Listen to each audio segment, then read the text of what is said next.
ইহুদিদের পাপের ধারণাটি বিচিত্র। মানুষ পাপ করে, কিন্তু ঈশ্বর আমাদের এত ভালোবাসেন যে তিনি তা উপেক্ষা করবেন। হয়তো তিনি সাময়িকভাবে রেগে যাবেন, কিন্তু অবশেষে মেনে নেবেন, কারণ তিনি আমাদেরকে অনেক বেশি ভালোবাসেন। কারণ আমরা বিশেষ মানুষ, আমরা সুবিধাপ্রাপ্ত, আমরা বাছাইকৃত জাতি, তাই আমরা যা খুশি তাই করতে পারি। আমরা তার অবাধ্য হলে তিনি অসন্তুষ্ট হন, কিন্তু ততটা না। এটা কিছু না। لن تمسنا النار إلا أيام معدودة। আগুনে পুড়তে হলেও তা অল্প কয়েকদিনের বেশি হবে না, এরপর সব ঠিক হয়ে যাবে। খ্রিস্টানদের পাপের ধারণাটি ছিল বেশ ভারী। খ্রিস্টানদের পাপের ধারণাটি ছিল আদম আলাইহিসসালাম সেই গাছের ফল খেয়েছিলেন, এবং যেহেতু তিনি সেই গাছের ফল খেয়েছিলেন, ঈশ্বর আদমের উপর এতটাই ক্রুদ্ধ হয়েছিলেন যে তিনি তাকে অভিশাপ দিয়েছেন। আমরা এই পৃথিবীতে মৃত্যুর সম্মুখীন হই আদমের ভুলের কারণে, এবং এই পৃথিবীতে আমাদের কঠোর পরিশ্রম ও কষ্ট করতে হয় আদম আলাইহিসসালামের ভুলের কারণে। এই পৃথিবী অভিশপ্ত, তো তার পাপের কারণে গাছের ফল খাওয়ার সেই আদি পাপ বা প্রথম পাপের ফলে আমরা সবাই এর মূল্য দিচ্ছি এবং দিতেই থাকব। আর সেই মূল্য এতটাই ভারী যে আপনি যতই ভালো কাজ করেন না কেন তা যথেষ্ট নয়। আপনি মুক্তি পেতে পারবেন না। আপনি অত্যন্ত পাপী, আপনি অত্যন্ত বিপর্যস্ত। তাই তাদের এমন একজনকে দরকার ছিল, ঈশ্বরকে তার নিজের পুত্র হিসেবে কাউকে পাঠাতে হয়েছিল মানবজাতির পাপের মূল্য পরিশোধের নিমিত্তে উৎসর্গ হওয়ার জন্য। কারণ মানুষ যাই করুক না কেন কখনোই তাদের পাপের মূল্য শোধ করতে পারবে না। ঈশ্বরকে বিশেষ কাউকে পাঠাতে হয়েছিল তাদের পাপের মূল্য শোধ করার জন্য। এটাই পাপ সম্পর্কে তাদের ধারণা। আর কোরআন যা বলছে তা হলো, এটি আমাদেরকে আদম আলাইহিসসালামের ঘটনার প্রথম পাপটির প্রসঙ্গে নিয়ে যায়। যদি আপনি এটাকে পাপ বা ভুল বলতে চান, একজন মানুষের দ্বারা সংঘটিত, সেটি ছিল প্রথম অবাধ্যতা। কোরআন আমাদেরকে আদম আলাইহিসসালামের ঘটনায় ফিরিয়ে নিয়ে যায়। সংক্ষিপ্ত এই আলোচনায় আমরা যা শিখব তার মধ্যে একটি হলো, যেই মুহূর্তে তারা দুজনেই সেই গাছের ফল খেলেন আলাইহিমুসসালাম, আল্লাহ আযজা ওয়া জাল্লা বলছেন, بدت لهما سوآتهما। সহজভাবে বলতে গেলে তাদের পোশাক খুলে গিয়েছিল। আদম এবং হাওয়া দুজনেই তৎক্ষণাৎ বিবস্ত্র হয়ে গিয়েছিলেন। আপনি হয়তো ভাবছেন কেন আল্লাহ আমাদেরকে এটা বললেন। প্রসঙ্গক্রমে বাইবেলে এই ঘটনাটি সম্পূর্ণ ভিন্ন। শুধুমাত্র তাদের পোশাকই সরানো হয়নি, তারা লজ্জিত হয়েছিলেন এবং তারা গাছ বা ঝোপের আড়ালে লুকাতে শুরু করেছিলেন। আর ঈশ্বর তাদের উপর রেগে যান এবং তিনি চারপাশে খুঁজতে শুরু করেন, কিন্তু খুঁজে পান না। এটা খ্রিস্টানদের বর্ণনা। অবশেষে তিনি তাদেরকে খুঁজে পান এবং তাদের অভিশাপ দেন। কোরআনের বর্ণনাটি অবশ্যই তেমন নয়, কারণ আল্লাহ হলেন আল আলিম। তাদের পোশাক খুলে গিয়েছিল, আল্লাহ এইটুকু উল্লেখ করেছেন। بدت لهما سوآتهما। তাদের দেহ অনাবৃত হয়ে গেল এবং তারপর তারা জান্নাতের পাতা দিয়ে নিজেদেরকে ঢাকতে শুরু করলেন। وطفقا يخصفان عليهما من ورق الجنة। তারা এটাই করতে শুরু করলেন। প্রশ্ন হলো, আমরা এটা থেকে কি শিখতে পারি? কেন আল্লাহ আমাদেরকে এই খুঁটিনাটি বলছেন? আল্লাহ আযজা ওয়া জাল্লা সম্ভবত এই আয়াতে পাপ এবং বিবস্ত্র হওয়ার মধ্যে একটা সংযোগ স্থাপন করেছেন। সেই সংযোগটি কি? সংযোগটি হলো, যখন আমি পাপ করি, যখন আপনি পাপ করেন, মানুষ তা দেখে না, কেউ তা দেখে না। আপনি এমন কাজ করতে পারেন যা সম্পর্কে কেউ জানে না। আপনি কারো সামনে চিহ্নিত নন, কোনো ক্যামেরা চালু ছিল না, কোনো সাক্ষী ছিল না, তাই না? মানুষ জানে না, আপনার বাবা মা জানে না, আপনার জীবনসঙ্গী জানে না, আপনার ভাই বোন জানে না, মানুষ জানে না। প্রথম যে শিক্ষা আল্লাহ আমাদেরকে দিচ্ছেন, কে জানলো বা না জানলো তাতে কিছু যায় আসে না। প্রত্যেকবার পাপ করার সময় আপনি যেন আল্লাহর সামনে বিবস্ত্র, আপনি আল্লাহর সামনে উন্মোচিত এবং আপনি নিজের সামনে উন্মোচিত। পাপের দুজন সাক্ষী থাকে। প্রথম সাক্ষী হলেন স্বয়ং আল্লাহ এবং দ্বিতীয় সাক্ষী আপনি নিজে। সেখানে অন্য কেউ ছিল কিনা তা বড় বিষয় নয়। যদি অন্য কেউ সেখানে থাকতো, আপনি লজ্জিত হতেন। আল্লাহ যা বলছেন, আসলে আপনার ভিতরে এমন কিছু আছে, আমার ভিতরে এমন কিছু আছে যা এমনিতেই আমাদেরকে লজ্জিত করে। আমাদের ভিতরে একটি বিবেক আছে। এটা এমন, আল্লাহ আদম আলাইহিসসালামের কাছে প্রকাশ করেননি যে তোমার পোশাক পরা উচিত। তখনও এই ধরনের কোনো শিক্ষা ছিল না। যদিও এমন কোনো শিক্ষা ছিল না, তবুও যেই মুহূর্তে পোশাক খুলে গেল, তারা সাথে সাথে নিজেদের ঢাকার চেষ্টা করলেন, কারণ তারা লজ্জা অনুভব করছিলেন। তারা বিব্রত ও লজ্জিত বোধ করছিলেন। আল্লাহ তাদেরকে অপমানিত বোধ করতে বলেননি। আল্লাহ সেটা মানুষের ফিতরাতের মধ্যে, মানুষের স্বভাবের মধ্যে দিয়ে দিয়েছেন। আমার ভিতরে এমন কিছু আছে এবং আপনার ভিতরে এমন কিছু আছে যা বলে যে এটা একটা লজ্জাজনক বিষয়। এই জন্য না যে মানুষ জেনে ফেলবে, বরং এটা আমার নিজের আত্মার জন্যই লজ্জাজনক। আমি এমন হতে চাই না, আমি নিজেকে অপমানিত করতে চাই না। আর তারা মরিয়া হয়ে যে কোনো উপায়ে নিজেদেরকে ঢাকার চেষ্টা করছিলেন, ঠিক যেমন আমরা কোনো ভুল করে ফেললে নিজেদেরকে যে কোনো উপায়ে ঢাকতে চাই। একটা মরিয়া ভাব থাকে। এটা শুধুমাত্র মানুষের চোখের আড়ালে নিজেদের ঢাকা নয়, নিজেকে ঢাকার আরও একটি মাত্রা রয়েছে। আর তা হলো, যখন আমি কোনো ভুল করি তা স্বীকার করা আমার জন্য কঠিন। আমি ভান করতে চাই যে আমি বিবস্ত্র নই। নিজেকে রক্ষা করার জন্য, নিজেকে ঢাকার জন্য আমি সম্ভাব্য সব কিছুই করি। আপনি হয়তো এমন মানুষ চিনেন যাদের কাছে গিয়ে যদি বলেন আপনি কি কখনো ভুল করেছেন, তারা বলে না, আমি কখনো ভুল করিনি। আপনি কিসের কথা বলছেন? আমার একমাত্র ভুল ছিল আপনার কথা শোনা। তারা স্বীকার করে না যে তারা ভুল করে, তারা স্বীকার করে না যে তারা ভুল। অনেক ক্ষেত্রে আপনার পরিবারেই এমন মানুষ থাকে। আর যখন একজন মানুষের জন্য স্বীকার করা কঠিন হয় যে আমি আমার জীবনে কখনো ভুল কিছু বলিনি, তারা নিজের কাছেও তা স্বীকার করতে পারে না। জানেন এটা কি? তারা নিজেদেরকে ঢাকতে মরিয়া। তারা নিজেদেরকে একটি নেতিবাচক রূপে দেখাটা মেনে নিতে পারে না। তাই তাদের ভান করতে হয় যে কখনো কোনো ভুল হয়নি। তারা ঢাকতে থাকে এবং ঢাকতে থাকে। তাই এখন সেই অবস্থা থেকে আল্লাহ বর্ণনা করছেন, فعصى آدم ربه।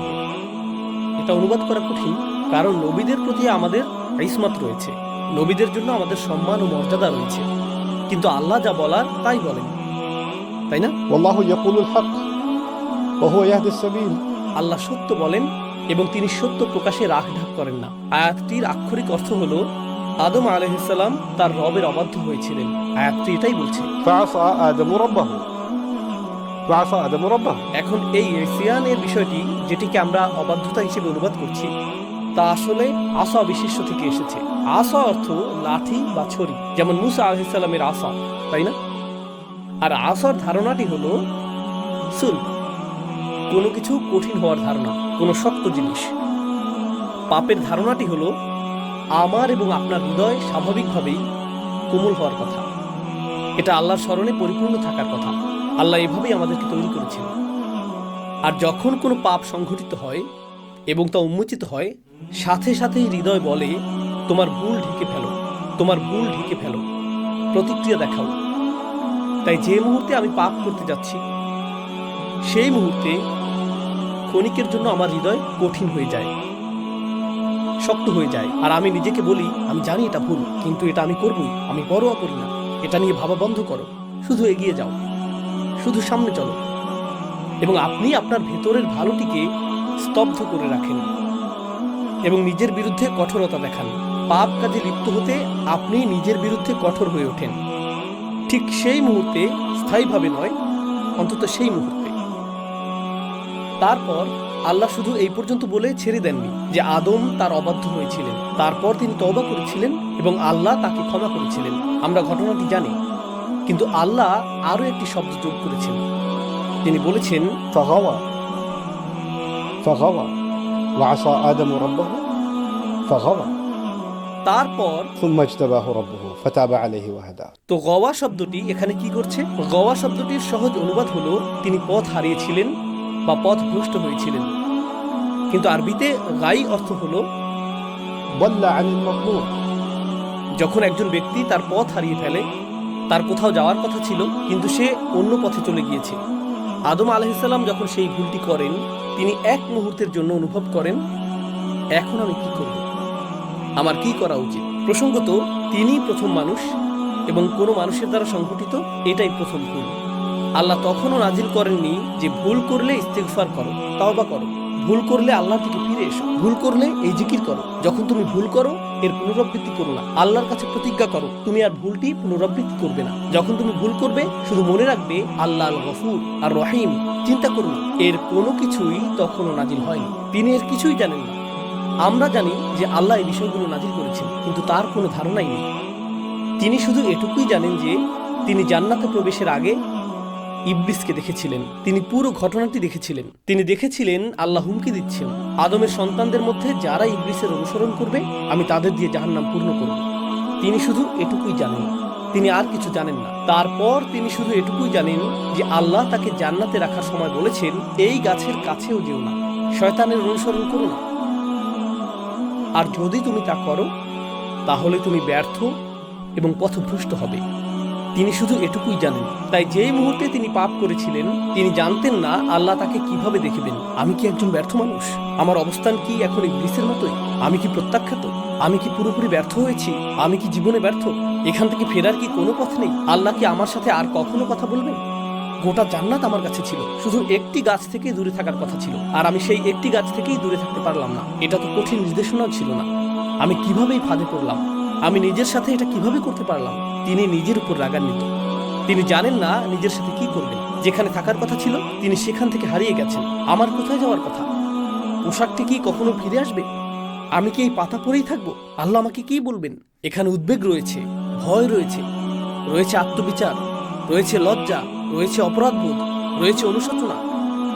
আল্লাহ আমাদের শেখাচ্ছেন, কারণ সেই পাপটি আপনাদের প্রত্যেকের জন্য, আমার নিজের জন্য এবং আমার পরিবারের প্রত্যেক সদস্যের জন্য। প্রত্যেকবার পাপ করার সময় একটি শিক্ষা হওয়া উচিত। এখন আমি কি করব? আমার কি করার কথা? আল্লাহ এখন আমাকে কিভাবে দেখবেন? আমি তো ভালো ছিলাম। আল্লাহ আমাকে সম্মান দিয়েছেন, আল্লাহ আমাকে ইসলাম দিয়েছেন, আল্লাহ আমাকে হজ করার সামর্থ্য দিয়েছেন, আল্লাহ আমাকে উমরা করার সামর্থ্য দিয়েছেন। আমি কিভাবে এই ভুল করলাম? আদম আলাইহিসসালামের কথা ভাবুন। আল্লাহ আমাকে এত সম্মান দিয়েছেন, সমস্ত ফেরেশতারা সিজদা করেছিল। আল্লাহ আমাকে জান্নাতে একটি স্থান দিয়েছেন, আল্লাহ আমাকে আমার জীবন সঙ্গী দিয়েছেন, আল্লাহ আমাকে এই সমস্ত রিজিক দিয়েছেন। আমি কিভাবে আল্লাহর অবাধ্য হলাম? আমি কিভাবে তা করতে পারলাম? এটাই গাই। গাই শব্দটির আরেকটি অর্থ হলো فصد عن العيش عليه العيش আল ফাসাদ আলাইহিল আইশ। এর অর্থ কোনো ব্যক্তি আর স্বস্তিপূর্ণ জীবনযাপন করছে না। তার পাপ শুধু পাপেই সীমাবদ্ধ নয়, সে আর নিজের সাথেই থাকতে পারছে না। সে গভীর অস্বস্তির মধ্যে রয়েছে, সে স্বস্তি খুঁজে পাচ্ছে না। প্রকৃতপক্ষে গাই শব্দটি এক্ষেত্রে ব্যবহৃত হয় যখন শিশুকে দুধ দেওয়া হয় এবং কখনো কখনো তার পেট গ্যাসে পূর্ণ ও শক্ত হয়ে যায় এবং সে ব্যথায় কাঁপতে শুরু করে, কারণ সে ঠিকমতো দুধ হজম করতে পারছে না। আর যখন আপনার পেটের সমস্যার কারণে গ্যাস বা ডায়রিয়া বা বমি হয়, অর্থাৎ গ্যাস্ট্রোনমিক্যাল সমস্যা হয়, সেটাকেও আসলে মেগাওয়াত বলা হয়। আরবিতে এটাকেও গাই বলা হয়। আল্লাহ যেন বলছেন যে যখন সে এই ভুলটি করে তার ভেতরে কোনো একটি অস্বস্তি তৈরি হয় আর তার ভেতরে কোনো একটা অশান্তি সৃষ্টি হয়। সে নিজের সাথেই সহজ হতে পারে না। فإن له معيشة ضنكا একই সূরায় এসেছে যে আল্লাহ ও তার রাসূলের অবাধ্য হবে, সে একটি অস্বস্তিকর, সংকুচিত, সীমাবদ্ধ জীবনযাপন করবে। পাপ দেখতে ভালো, এটা আকর্ষণীয়, কিন্তু একবার আপনি তা করে ফেললে একটি অসুস্থতা বোধ চলে আসে। ঠিক যেমন মানুষ মাতাল হলে পরের দিন অসুস্থতা দেখা দেয়, একই সাথে পরিণতিও আসে। এটাই ফিতরা যা আল্লাহ সৃষ্টি করেছেন। যে কোনো বিষাক্ত জিনিস, আপনি হয়তো কোনো এক মুহূর্তে কোনো মাদক বা অ্যালকোহল বা অন্য কিছু থেকে এক ধরনের উন্মাদনা পেতে পারেন, অথবা জুয়া বা অন্য কিছু থেকে আপনি উত্তেজনা পেতে পারেন, কিন্তু এর প্রভাব কেটে যাওয়ার পর দেখতে পান যে আপনি এখন ঋণী। মানুষ আপনাকে খুঁজে বেড়াচ্ছে আর আপনি আপনার পরিবারকেও ধ্বংস করে দিয়েছেন। এমন একজনের সাথে আমার সাক্ষাৎ হয়েছিল যার মদ্যপানের অভ্যাস ছিল। সে বলল, আমি মদ্যপান ছেড়ে দিয়েছি। কেন? কারণ একদিন সকালে আমি ঘুম থেকে উঠে দেখি আমার হাতে রক্তমাখা, আর আমি জানতামও না এটা কার রক্ত। রাস্তা দিয়ে হাঁটার সময় যে লোকটি আসছে, এটা কি সেই লোক যাকে আমি মেরেছিলাম? এখন কি সে আমাকে মেরে ফেলবে? তাই আমি সারাদিন ভয়ে ভয়ে ঘুরে বেড়াতাম, কারণ আমি জানি না কাকে আমি মেরেছিলাম। সুবহানাল্লাহ। তারা এর মধ্যেই বাস করে। আপনি একটি পাপ করেন এবং এর সাথে আসে এক অস্বস্তিকর জীবন, এর সাথে আসে এই অস্থিরতা। আদম আলাইহিস সালাম এই অস্থিরতার মধ্যেই ছিলেন। এটা বোঝা জরুরি, কারণ যখন আপনি সেই অস্থিরতার মধ্যে থাকেন এবং আপনি পথ হারিয়ে ফেলেন, তখন আপনার মনে হয় আপনার আশা শেষ, নিজেকে মুক্ত করার জন্য আপনার কিছুই করার নেই, যা আসলে একটি খ্রিস্টান ধারণা। আদম সেই ফল খেয়েছিলেন, তা আমি আপনাদের আগেই বলেছিলাম। তার মুক্তি এখন অসম্ভব। এর সংশোধনের জন্য তার কিছুই করার নেই। আপনি যতই ভালো কাজ করুন না কেন, আপনি সব কিছু নষ্ট করে ফেলেছেন। আপনি যতই প্রার্থনা করুন, যতই দান করুন, যতই তওবা করুন, আমি জানি আপনি আসলে কি। আমি জানি আপনার ভিতরের শয়তানি। আপনি যথেষ্ট ভালো নন, আপনার সকল কাজ মূল্যহীন। আর জানেন, ইবলিস এই ধারণাটি মুসলিমদের কাছে বিক্রি করতে খুব পারদর্শী। ঠিক গতকাল একজনের সাথে আমার সাক্ষাৎ হয়েছে, যে আমাকে বলেছে, আমি কোরআন তেলাওয়াত করি, আমি ইবাদত করি, আমার মনে হয় আমি আল্লাহর সাথে সংযুক্ত নই, এর কোনো কিছুই কোনো কাজে আসছে না। আপনার কি মনে হয় এই ধারণাটি কোথা থেকে এসেছে? সে এমনকি বলেছে, আমি অন্য মানুষকে দেখি, তারা কোরআন তেলাওয়াত করে, তারা ইবাদত করে, তারা আমার চেয়ে অনেক বেশি ভালো কাজ করে। আপনার এই ধারণা কোথা থেকে আসে? আপনি ভাবেন তারা ভালো কাজ করছে, আর আপনার আমল কোনো কাজেই আসছে না। তুলনার এই ধারণা কে চায় আপনি তুলনা করেন? ইবলিস চায় আপনি তুলনা করেন, কারণ সে তুলনা করেছিল। ইবলিস চায় আপনি ভাবুন আপনি যাই করেন তা যথেষ্ট নয়, কারণ তার উদ্দেশ্য হলো আপনাকে বিশ্বাস করানো যে আপনি যথেষ্ট ভালো নন। আপনি এতটাই ভালো যে সমস্ত ফেরেশতারা সিজদা করেছিল। কিন্তু ইবলিসের কাজ হলো আপনাকে বোঝানো আপনার কোনো কাজই আপনাকে মুক্তি দিতে পারে না, আপনি একটি ভুল করছেন আর আপনি শেষ। কেন? কারণ ইবলিস একটি ভুল করেছিল এবং সে বিশ্বাস করেছিল সে শেষ। সুতরাং সে চায় আপনি তাই বিশ্বাস করুন যা সে বিশ্বাস করে। আসলে এটাই গাই। যেমনটি আল্লাহ বলেছেন, আদম ভুল করার পর এই গাই অনুভব করেছিলেন। হারিয়ে যাওয়ার এই অনুভূতি, এই অস্বস্তি, এই যে আমি আমার পথ হারিয়ে ফেলেছি, আমি যেখানে ছিলাম সেখানে নেই, ঠিক এই অনুভূতিটাই ইবলিস অনুভব করেছিল। সে আল্লাহকে বলেছিল فبما أغويتني একই শব্দমূল থেকে, আপনি আমাকে গাই অনুভব করিয়েছেন এবং সেই কারণেই আমি তাদেরকে পথভ্রষ্ট করব। সে অনুভব করেছিল যে সে গাইয়ের অভিজ্ঞতা লাভ করেছে, তাই সে চায় আদম সন্তানেরা এবং স্বয়ং আদমও গাইয়ের অভিজ্ঞতা লাভ করুক। فغوى এবং এই দুর্বল মুহূর্তে খ্রিস্টানরা বলে আপনার মুক্তি অসম্ভব। আমি আরেকটি প্রোগ্রামে দর্শকদের বলেছিলাম যে আপনি যদি বিশ্বজুড়ে পুরনো গির্জাগুলিতে যান, আপনি লক্ষ্য করবেন বিশেষ করে ক্যাথলিক গির্জাগুলোতে তাদের জানালাগুলো খুবই অন্ধকার, তাদের জানালায় কালো দাগ থাকে। দেখবেন ভবনটি খুবই অন্ধকারাচ্ছন্ন, খুব উঁচু ছাদ, আর ভেতরে প্রবেশ করলে আপনি এক প্রকার ভয় পেয়ে যাবেন। বড় গির্জা আছে এমন শহরগুলিতে, যদি কখনো ঘুরে থাকেন, যদি আপনি কোনো মসজিদের কাছে যান, আপনি স্বস্তি অনুভব করবেন। কোনো গির্জার পাশ দিয়ে হেঁটে গেলে হাঁটার গতি বাড়িয়ে দেন, তাই না? আপনি যদি একটি বড় গির্জায় প্রবেশ করেন, দেখবেন সেখানে অনেক অন্ধকার। সামনের দিকেই যিশু অথবা মেরির কোনো চিত্র বা দেয়ালে খোদাই করা মূর্তি থাকে এবং সেটি সবসময় সাদা বা স্বচ্ছ কাচ দিয়ে করা হয়, কালো কাচ নয়।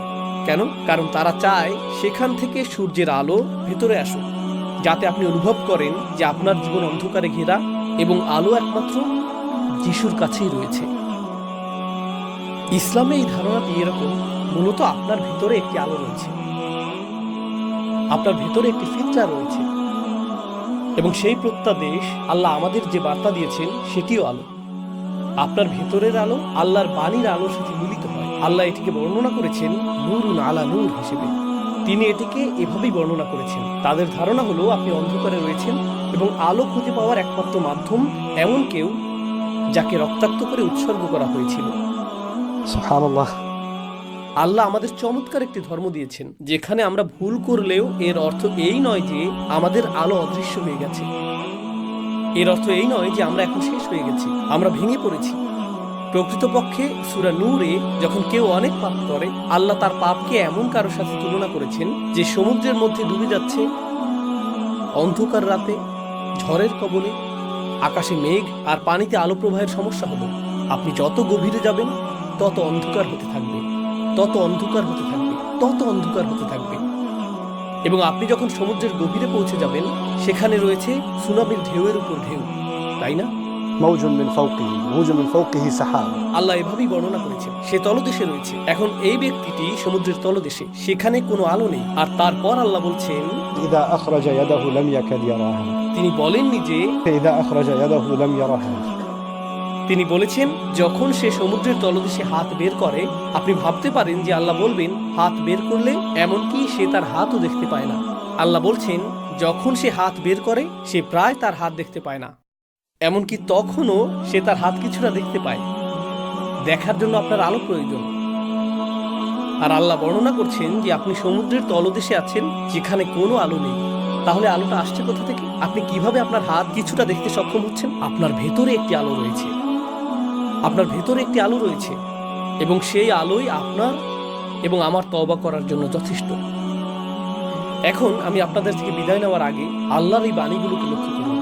আল্লাহ বলেছেন আদম পিছলে গিয়েছিলেন, তিনি পতিত হয়েছিলেন, তিনি পথ হারিয়েছিলেন আলাইহিস সালাম। তিনি জানেন না তিনি কি করবেন, তিনি এমনকি জানেন না কিভাবে আল্লাহর কাছে ক্ষমা চাইতে হয়, তিনি এমনকি জানেন না যে কি করলে আল্লাহ সন্তুষ্ট হবেন। আর আল্লাহ বলছেন فاجتباه ربه فتاب عليه وهدى ثم هدى তিনি বললেন ثم اجتباه ربه অতঃপর তার রব তাকে মনোনীত করলেন, তাকে বেছে নিলেন। বেছে নিলেন কেন? আল্লাহ এমন কাউকে বেছে নেবেন যে ব্যর্থ হয়েছে? আপনি তো সফল মানুষদের বেছে নেন। আপনি এমন কাউকে বেছে নেন যে কিছু অর্জন করেছে, তখনই আপনাকে বেছে নেওয়া হয়। আপনি সেরা মানুষ বেছে নেন। আপনি এমন মানুষ বেছে নেন যারা ভুল করে না। আল্লাহ বলেছেন তিনি আদম আলাইহিসসালামকে ঠিক সেই মুহূর্তে বেছে নেন যখন তিনি ভুলটি করেছিলেন। ভুল করলে আমাদের রব আমাদেরকে ত্যাগ করেন না, প্রকৃতপক্ষে সেই মুহূর্তেই তিনি আমাদেরকে বেছে নেন। তাহলে এর অর্থ কি? তিনি আমাদেরকে এমন বাণী শিখানোর মাধ্যমে বেছে নেন যা আমরা তার কাছে প্রত্যাবর্তনের জন্য বলতে পারি। এটা আল্লাহর পক্ষ থেকে একটা সম্মান। অধিকাংশ মানুষ জানে না কিভাবে সৃষ্টিকর্তার কাছে ফিরে আসতে হয়, তারা জানে না। এবং আদম আলাইহিসসালামকে সেই শব্দগুলো দেয়া হয়েছিল। ربنا ظلمنا أنفسنا وإن لم تغفر لنا وترحمنا لنكونن من الخاسرين। তাকে এই অসাধারণ শব্দগুলো প্রদানের জন্য বেছে নেওয়া হয়েছিল। আমরা নিজেদের উপর জুলুম করেছি, আর আপনি যদি আমাদের ক্ষমা না করেন এবং আপনার করুণা না দেখান, তবে আমরা অবশ্যই ক্ষতিগ্রস্তদের অন্তর্ভুক্ত হব। কি চমৎকার কথা! আদম আলাইহিসসালামকে জান্নাত থেকে বের করে পৃথিবীতে নামিয়ে দেওয়া হয়েছিল। আদম আলাইহিসসালাম আল্লাহর অবাধ্য হয়েছিলেন, তার পোশাক খুলে নেওয়া হয়েছিল। আদম আলাইহিসসালামের সাথে অনেক লজ্জাজনক ঘটনা ঘটেছে, এবং সেই সমস্ত লজ্জার শেষে তিনি এই শব্দগুলোর মাধ্যমে আল্লাহর দিকে ফিরেন এবং বলেন, হে আল্লাহ, আপনি যদি ক্ষমা না করেন এবং রহমত প্রদর্শন না করেন, আমি ক্ষতিগ্রস্তদের অন্তর্ভুক্ত হব। এর অর্থ কি? আমি এখনো ক্ষতিগ্রস্তদের অন্তর্ভুক্ত নই। যা কিছু ঘটেছে, এখনো আমি খাসির নই, এখনো ক্ষতিগ্রস্ত নই। আমি ক্ষতিগ্রস্ত হব যদি আপনি আমাকে ক্ষমা না করেন। তিনি বিশ্বাস করেন না যে আল্লাহ তাকে ক্ষমা করবেন না, বা তিনি ক্ষমার অযোগ্য, তিনি তা বিশ্বাস করেন না। আল্লাহ তাকে এই শব্দগুলো দিয়েছেন এটা জানানোর জন্য যে তোমাকে ক্ষমা চাইতে হবে। খ্রিস্টান ধারণাটি হলো তুমি ক্ষমার অযোগ্য। ইহুদি ধারণাটি ছিল তোমার ক্ষমা চাওয়ারই প্রয়োজন নেই, ঈশ্বর তোমাকে অনেক বেশি ভালোবাসেন, তিনি নিজে থেকেই ক্ষমা করে দিবেন। আদমকে বলা হচ্ছে তোমার ক্ষমা নিশ্চিত নয়, বরং তোমার শাস্তিও নিশ্চিত নয়। তোমাকে দেখাতে হবে যে তুমি সত্যি অনুতপ্ত। সুতরাং তুমি যা করেছো তার জন্য তোমাকে দায়িত্ব নিতে হবে। রব্বানা যালামনা আনফুসানা, আমি দায়িত্ব নিচ্ছি। হে আল্লাহ, আমরা নিজেদের প্রতি জুলুম করেছি, এখন আমরা আপনার ক্ষমা চাই। আর যদি আমরা আপনার ক্ষমা না পাই, তবে আমরা ক্ষতিগ্রস্তদের অন্তর্ভুক্ত হব। وإن لم تغفر لنا وترحمنا لنكونن من الخاسرين। সুতরাং আল্লাহ বলেন, ফাতাবা আলাইহি, যখন আপনি আন্তরিকভাবে আল্লাহর দিকে ফিরেন, তখন ভুলটা কি ছিল তা কোনো বিষয় নয়। কিন্তু ভুলের আগে এবং ভুলের পরে দুটি ভিন্ন জীবন। ভুলের আগে তিনি ছিলেন জান্নাতে, ভুলের পরে তিনি পৃথিবীতে, তাই না? ভুলের আগে আপনি যা খুশি খেতে পারতেন, যেখানে খুশি যেতে পারতেন, إنك لا تظمأ فيها ولا تضحى। কোনো তৃষ্ণা নেই, ক্ষুধা নেই। এটা ছিল ভুলের আগের জীবন। ভুলের পরে ছিল পরিশ্রম, পরিবর্তিত আবহাওয়া, বিপদ আপদ। জীবন এখন ভিন্ন। আপনি হয়তো বলতেন, আল্লাহ আমাকে কত ভালোবাসতেন, জান্নাত ছিল আমার, আর এখন আমাকে এই পৃথিবীতে থাকতে হচ্ছে, জীবন এখানে কঠিন। ইস, আমি যদি কখনোই ভুল না করতাম। না না না না না, আপনি অনুশোচনা নিয়ে পেছনে ফিরে তাকান না এবং বলেন না আমি পড়ে গিয়েছিলাম। এর অর্থ শুধুমাত্র এই যে একটি ভুলের পরে আল্লাহ আপনাকে একটি নতুন বাস্তবতা দেন, এবং এখন আপনাকে সেই নতুন বাস্তবতার মুখোমুখি হতে হবে। আগামীকাল হবে আরেকটি বাস্তবতা, পরশু হবে আরেকটি বাস্তবতা। প্রতিটি নতুন বাস্তবতার সাথে আপনি হয়তো ভিন্ন ধরনের ভুল করার চ্যালেঞ্জের সম্মুখীন হবেন। আপনি এবং আমি যখন জীবনে যাত্রা অব্যাহত রাখবো, নতুন ধরনের চ্যালেঞ্জ আসতে থাকবে, নতুন ধরনের ভুলের সুযোগ আসতে থাকবে, এবং আমরা সেগুলো এড়ানোর জন্য সর্বোচ্চ চেষ্টা করব। কিন্তু কখনো কখনো আমরা পিছলে যাব এবং পড়ে যাব। আর যখন আমরা পিছলে যাই এবং পড়ে যাই, আমরা বলবো না যে ইস, গত রমজান আমি কত ভালো ছিলাম, আমি জানি না এখন আমার কি হয়েছে। আমি যখন হজ করেছিলাম তখন অনেক ভালো ছিলাম, আমি আল্লাহর অনেক কাছাকাছি ছিলাম, জানি না কিভাবে সব তালগোল পাকিয়ে ফেলেছি, আমি এখন একজন ব্যর্থ মানুষ। আপনি পেছনে ফিরে তাকাতে থাকবেন না এবং বলবেন না যে আগের অবস্থা ভালো ছিল, এখন কি হলো। কারণ যদি তেমনটা ঘটতো, আদম আলাইহিসসালাম পেছনে ফিরে তাকাতেন, ও মাই গড, জান্নাতের ফল কত চমৎকার ছিল, এখন আমাকে এই কলা খেতে হচ্ছে।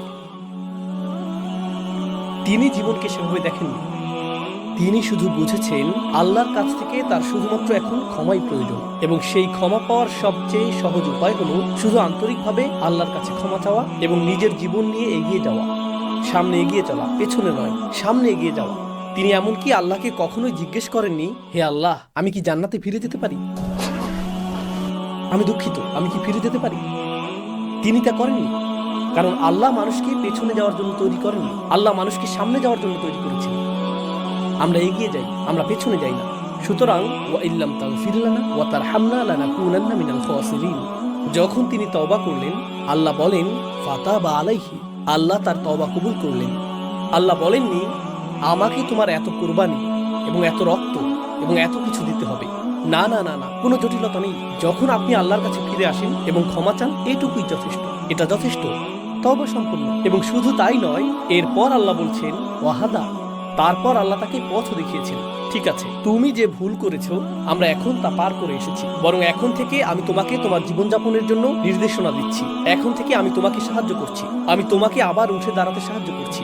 এটি এমনই চমৎকার ধর্ম যে যখন কোনো ব্যক্তির পদস্খলন ঘটে আল্লাহ তাকে বেছে নেন। فاجتباه ثم اجتباه ربه তারপর তিনি তার তওবা কবুল করেন। তিনি বলেন কোনো সমস্যা নেই। তিনি শুধু তার তওবাই কবুল করেন না, তিনি তাকে নতুন উচ্চতায় নিয়ে যান। يرفع الله الذين آمنوا منكم والذين أوتوا العلم درجات আল্লাহ তোমাদের মর্যাদা বৃদ্ধি করবেন। তোমাদের মর্যাদা বৃদ্ধি করার অর্থ কি? তোমরা আগে নিম্নতর মর্যাদায় ছিলে, তারপর তোমরা আরো উঁচুতে উঠবে। আপনি যদি ইতিমধ্যে উঁচুতে থাকেন তখন তো আর উপরে ওঠার প্রয়োজন নেই। উঁচুতে যাওয়ার জন্য আপনাকে নিচু কোনো স্থানে থাকতে হবে। তাই যখন আমরা ভুল করি আমরা আল্লাহর আরো নিকটবর্তী হওয়ার সুযোগ পাই। আমরা হেদায়েতের পথে নিজেকে প্রতিজ্ঞাবদ্ধ রাখার সুযোগ পাই। শুধু তওবার দোয়া করাই যথেষ্ট নয়, এটা যথেষ্ট নয়। এই বিষয়টি দিয়েই আমি উপসংহার টানছি। আয়াতটি বলছে আমাদেরকে আল্লাহর কাছে ক্ষমা চাইতে হবে এবং তারপর আমাদেরকে আল্লাহর হিদায়াত গ্রহণ করতে হবে। এর দুটি অংশ, ক্ষমা চাও এবং তারপর তার হিদায়াত গ্রহণ করো। আদম আলাইহিস সালামকে পৃথিবীতে পাঠানোর সময়ও তিনি এটাই বলেছিলেন। فإما يأتينكم مني هدى فمن تبع هداي فلا خوف عليهم ولا هم يحزنون। অবশ্যই হেদায়েতের প্রতি প্রতিজ্ঞাবদ্ধ থাকবে। এই আয়াতেও তিনি তার তওবা কবুল করেছেন এবং তারপর তাকে হেদায়েত দিয়েছেন। অনেক মুসলিমের ক্ষেত্রে যা ঘটে তারা কোনো হেদায়েত ছাড়াই তওবার প্রতি আসক্ত হয়ে পড়ে। আমি পাপ করেছি তাই এই বছর আমাকে উমরা করতে হবে। আচ্ছা, এটাই আপনার তওবা? দারুণ, আমি ইতিকাফ বসবো, এটাই আমার তওবা। আর তারপর একই ভুল, তারপর তওবা, তারপর একই ভুল, তারপর তওবা। এখানে যা অনুপস্থিত তা হলো তওবার পরে হিদায়াতের প্রতি প্রতিজ্ঞাবদ্ধ হওয়া উচিত, তাই না? সেই অংশটি অনুপস্থিত। তাই আপনি তওবা এবং পাপের মধ্যে জড়িত থাকেন। আল্লাহ বলেছেন وليست التوبة للذين يعملون السيئات তওবা তাদের জন্য গ্রহণযোগ্য নয় যারা একই পাপ বারবার করতে থাকে। আপনি এটা নিয়ে তামাশা করছেন। আপনি পাপ করেই যাচ্ছেন, এরপর তওবা করছেন, এরপর করেই যাচ্ছেন, আর তওবা করছেন। নিজেকে বিকশিত করছেন না। আপনি ভুল থেকে শিক্ষা নিচ্ছেন না। আপনাকে ভুল থেকে শিখতে হবে, এটিকে আপনার শিক্ষা হিসেবে দেখতে হবে। এখন আপনার কাছে হিদায়াত রয়েছে, আপনি পরবর্তী পদক্ষেপ গ্রহণ করুন। আগামীকাল হয়তো ভিন্ন ধরনের ভুল হবে, কিন্তু আপনি যদি একই ধরনের ভুলের পুনরাবৃত্তি করতে থাকেন এর অর্থ আপনি এবং আমি শিখতে অস্বীকৃতি জানাচ্ছি। এর অর্থ এটাই। সেক্ষেত্রে আমরা আল্লাহর হিদায়াত গ্রহণ করছি না। সুতরাং আমি প্রার্থনা করি আল্লাহ যেন আমাদেরকে এই হতাশায় নিমজ্জিত না করেন যখন আমরা ভুল করি, যেমনটি খ্রিস্টানরা করে থাকে। আমরা যেন এমন মানুষ না হই যারা মনে করে আমরা যদি চরম বেদনার মধ্যে দিয়ে না যাই আল্লাহ আমাদের ক্ষমা করবেন না, কারণ এই ধর্মটি তেমনটা নয়।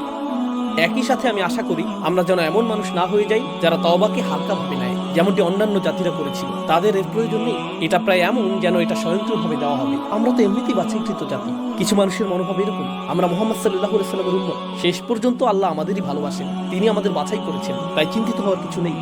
তো লান তামাসসানান নারু ইল্লা আইয়ামুন মাদুদা, এই আয়াতের মুসলিম ভার্সনও রয়েছে।